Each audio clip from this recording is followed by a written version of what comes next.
You know that moment when someone tries to flex their authority without realizing they're talking to the actual authority?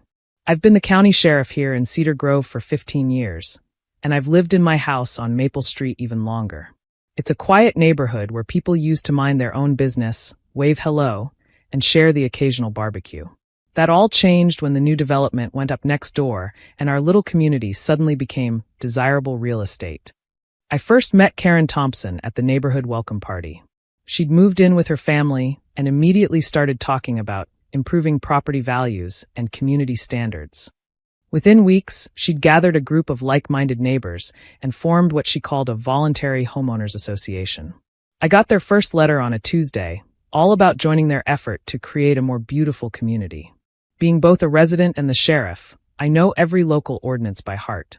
I wrote back politely, explaining that while I appreciated their enthusiasm, I preferred to maintain my property according to actual county regulations. I thought that would be the end of it. I was wrong. The letters kept coming, each one more insistent than the last. Then Karen started her documentation walks. Every morning, she'd stroll through the neighborhood with her phone out, taking pictures of what she called violations. My weather-beaten mailbox seemed to particularly offend her. Sure, it wasn't pretty, but it was sturdy, the same one my dad helped me put up 20 years ago. I first ran into Karen at Miller's Grocery. I was picking up milk when she cornered me between the cereal aisle and the bread section. "Sheriff Mitchell," she said, though she didn't know that was my title. "Your mailbox is bringing down property values.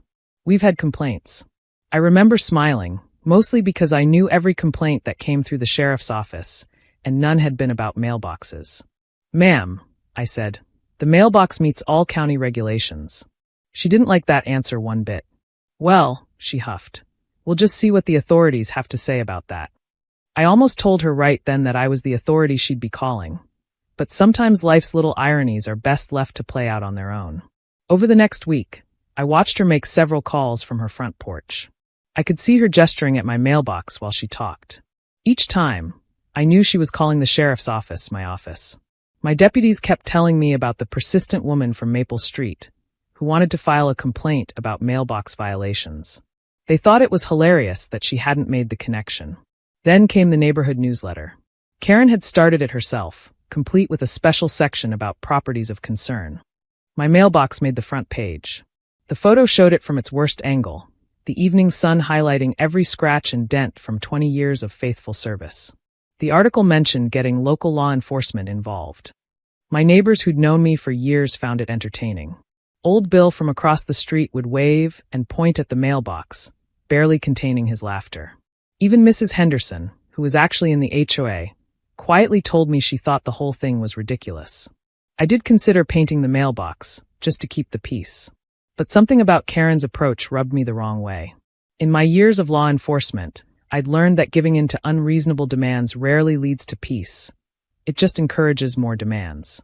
So I waited, knowing that sooner or later, Karen would make good on her threats to bring in the authorities. I kept an extra uniform pressed and ready. After 23 years in law enforcement, I've learned that presentation matters, especially in situations like this. The whole thing was building up like a summer storm. You could feel the tension in the neighborhood.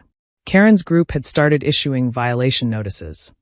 Not real ones, mind you, just printed papers that looked official until you read the fine print. My mailbox had collected quite a collection of them, each one filed neatly away in my home office. Some neighbors started avoiding each other. The usual weekend chats across fences got shorter. Even the kids seemed to pick up on it, sticking closer to their own yards. It wasn't the neighborhood I'd known and served for all these years. Something had to give. I knew Karen had been trying to reach me at the office all week. My deputies kept a log of her calls, each one more urgent than the last. She'd even tried to file a formal complaint, but since there wasn't actually any violation, it hadn't gone anywhere. I could have stopped it all with one phone call, but sometimes people need to learn things the hard way. I just didn't expect her to bring a rookie cop to my door quite so soon. It was a quiet Saturday morning when I heard the confident knock on my front door. Through the window, I could see Karen standing there with Officer Tommy Jenkins, one of our newest recruits. Tommy had only been on the force for 3 months, and I could tell from his stance that he was uncomfortable. Karen, on the other hand, was practically bouncing with excitement. I took my time answering the door, making sure my sheriff's uniform was properly buttoned. When I opened it, Karen started talking before she even looked up from her clipboard. Finally, we can deal with this mailbox situation properly. I've brought Officer Jenkins to Dash. She stopped mid-sentence when she saw my uniform, her mouth hanging open slightly. Poor Tommy looked like he wanted the ground to swallow him whole. His face had gone from professional to terrified in the span of 2 seconds. "Sheriff Mitchell, sir, I wasn't told," he stammered, his hand dropping from where it had been resting on his belt. Karen's face went through a remarkable series of changes: confusion, disbelief, embarrassment, and finally, a desperate attempt to maintain dignity. "You're the sheriff?" she asked, her voice higher than usual. But why didn't you say anything?" I leaned against my doorframe, crossing my arms. "You never asked, ma'am. Though I believe you've spoken to my office several times this week." Tommy was trying very hard not to smile now, his earlier fear giving way to appreciation of the situation. Karen clutched her clipboard tighter, her knuckles turning white. But the mailbox, the violations, the community standards. She was grasping at straws now, her carefully planned confrontation crumbling around her. "Officer Jenkins," I said calmly, "would you like to explain to Mrs. Thompson here what constitutes an actual county violation?" Tommy straightened up immediately, professional training kicking in. "Yes, sir. Mrs. Thompson, I've reviewed the county ordinances, and the mailbox in question meets all legal requirements. It's structurally sound, properly placed, and meets Postal Service regulations." He paused, glancing at me before continuing. "In fact, bringing law enforcement into a voluntary HOA dispute could be considered a misuse of police resources." Karen's face had turned an interesting shade of red. Across the street, I could see Bill pretending to water his lawn while watching the whole thing. Mrs. Henderson had come out to check her mail 3 times in the last 5 minutes. "But you're a police officer," Karen said to Tommy, trying one last time. "Can't you at least write a warning or something?" I decided it was time to end this. "Mrs. Thompson, Officer Jenkins reports to me. And more importantly, your HOA has no legal authority over non-members. Now, I'd appreciate it if you'd stop putting notices on my mailbox and taking pictures of my property." The silence that followed was broken only by the distant sound of Bill's sprinkler and a kid's bicycle bell somewhere down the street. Karen looked from me to Tommy, then back to me, like she was watching a tennis match. I need to make some phone calls," she finally said, backing away from my door. Tommy quickly tipped his hat to me and hurried after her, probably eager to get back to real police work. I watched them walk away, Karen speed-walking in her designer sneakers, while Tommy followed at a professional distance. From various windows and porches along the street, curtains twitched and heads quickly disappeared. The neighborhood gossip network would be buzzing within minutes. Mrs. Henderson gave up pretending and walked right over to my yard. "Well," she said, trying to hide her smile, "I guess that explains why none of our complaints to the sheriff's office went anywhere." She had been one of the few HOA members who always stayed friendly, even after Karen's influence grew. "How long do you think she'll take to resign as HOA president?" I asked, and Mrs. Henderson actually laughed out loud. "Oh, I'd give it till Monday at the latest. Some of us only joined because we thought we had to." Karen made it sound mandatory for everyone eventually. I nodded, understanding how these things usually went. Maybe it's time for a real community meeting. One where everyone can speak freely about what they want for the neighborhood. Mrs. Henderson brightened at that idea. "I'll spread the word. And Sheriff, that mailbox really could use a coat of paint." She winked and headed back to her house, already pulling out her phone. I looked at my old mailbox, still standing sturdy despite its weathered appearance. Maybe it was time for a fresh coat of paint. Not because Karen demanded it, but because sometimes change can be good when it's your choice. The important thing was it would be my decision, just like it had always been. Tommy's patrol car started up, and I watched as he drove away. I'd have to have a talk with him on Monday about checking addresses more carefully before agreeing to these kinds of visits. But for now, I was content knowing that sometimes the best lessons come from unexpected situations.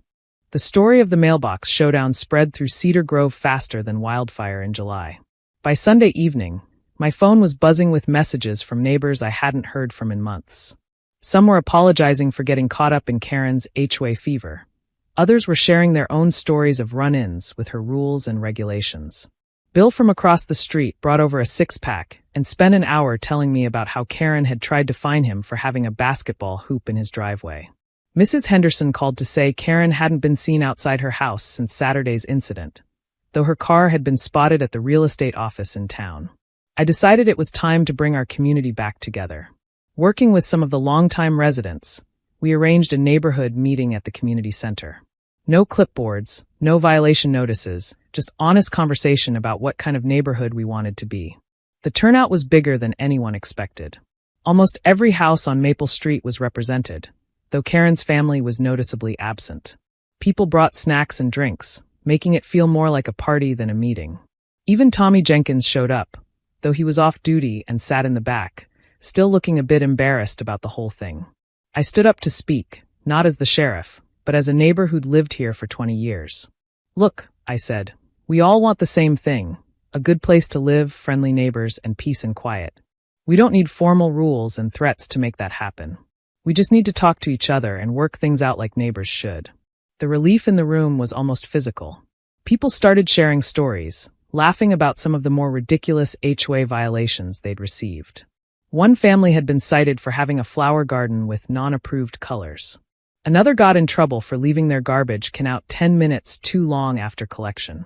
Mrs. Henderson stood up and officially announced her resignation from the HOA board. I joined thinking it would help the community, she said. But all it did was divide us. I miss the way things used to be, when we actually talked to each other instead of writing citations. Others followed her lead. Within an hour, the HOA had lost most of its members. We drafted a simple neighborhood agreement instead. Not rules, just common-sense guidelines about being good neighbors. Help each other out, keep your property tidy enough not to cause problems, and talk things through if issues come up. The meeting turned into an impromptu cookout when someone suggested grilling the hot dogs they'd brought as snacks. Kids who'd been kept apart by invisible property lines were soon playing together on the community center lawn. It felt like the neighborhood was taking a deep breath after holding it for too long. I found myself talking with Tommy by the grill. You know, Sheriff, he said, flipping a burger. I learned more about community policing from watching this play out than I did in any training session. I had to agree. Sometimes the best lessons come from real-life situations. The next morning, a moving truck appeared in front of Karen's house. A for sale sign went up in the yard, looking oddly official next to my weather-beaten mailbox. Mrs. Henderson said Karen's husband had been transferred to another state, very suddenly and conveniently. As I watched them load up their furniture, I thought about how quickly things can change in a community. The voluntary HOA had dissolved completely by then, replaced by something better, actual neighborliness. People started helping each other out again, not because of rules, but because it was the right thing to do. My old mailbox became something of a neighborhood joke, in a good way.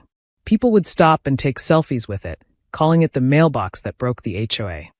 I did finally give it a fresh coat of paint, but only after the neighbors turned it into a community project. We had a mailbox painting party, complete with hot dogs and lemonade. Cedar Grove settled back into its natural rhythm. The kids played in front yards again, bikes and skateboards scattered across driveways. Garden hoses stretched across lawns without fear of citations, and basketball hoops appeared back in driveways. The neighborhood felt alive again. Last week, the new family moving into Karen's old house stopped by to introduce themselves. They'd heard all about the mailbox incident from their real estate agent and wanted to know if it really happened. I just pointed them to my freshly painted but still slightly dented mailbox and told them they'd moved into a real community, not just a collection of houses. Sometimes I think about sending Karen a thank you note. In trying to force us all to be the same, she actually helped us remember why we were different, and how those differences, when respected, make a community stronger. My mailbox still stands proud, a little weathered, a little worn, but solid and real, just like our neighborhood. Today, Cedar Grove is known as one of the friendliest neighborhoods in the county. We still don't have an HOA, but we have something better. Neighbors who look out for each other, talk through their problems, and understand that community isn't built on rules and regulations, but on relationships and respect. And if you're ever in the area, just look for the famous mailbox on Maple Street. It'll show you the way home.